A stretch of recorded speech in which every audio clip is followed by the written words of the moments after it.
Salam aziz dostlar. Bir gözəl cəlli havası gəlir. Sözlər Allah rəhmət eləsin. Şair Təhlan Oğruzdandır. Buyurun dinləyin.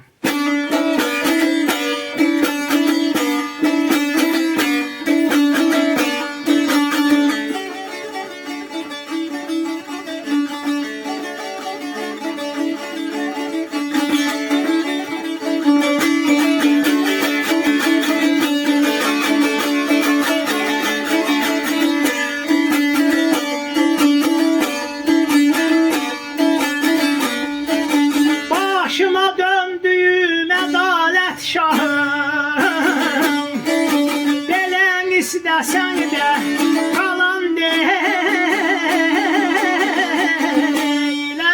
yer ceylan bana. Ehdi peymanıma, nazlı yarıma,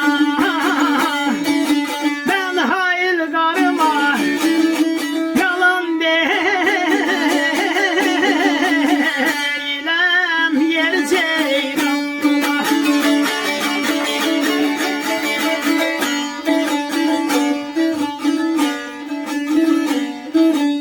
Başına döndüyüm ədalət şahım, belə istəsən də qalan deyiləm. Əhdi peymanıma, nazlı yarıma, mən hayl qarıma, yalan deyiləm.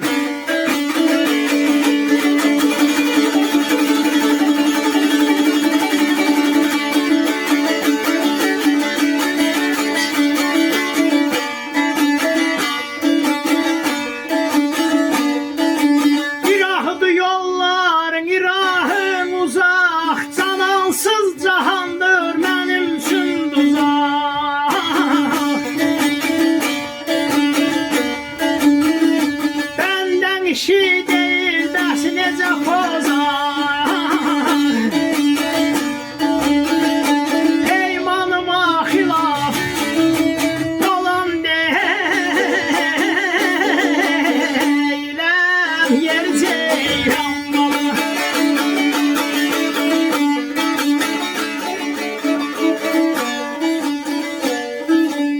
İraqdı yolları, iraha uzaq,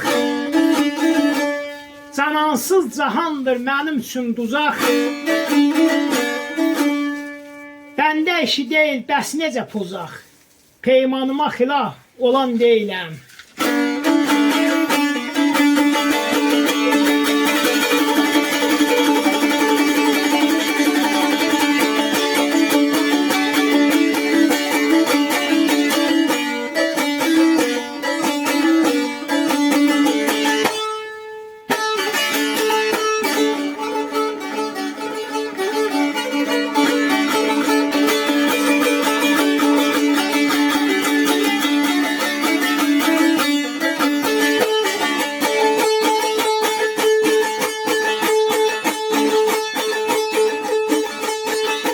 Elə böylədir Novruzun haqqın ətası, Mevlamın dəstindən uş etdim tası.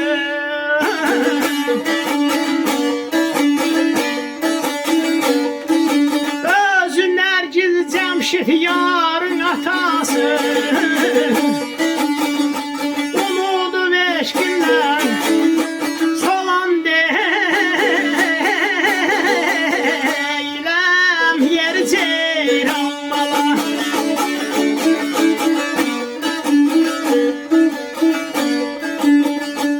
Böylədir Novruzun haqqın ətası, Mövlamın dəstindən nuş etdim tası.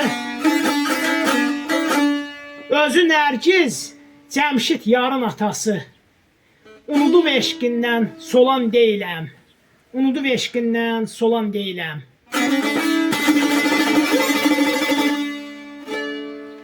Şair Novruza rəhmət, sizlərə can sağlığı.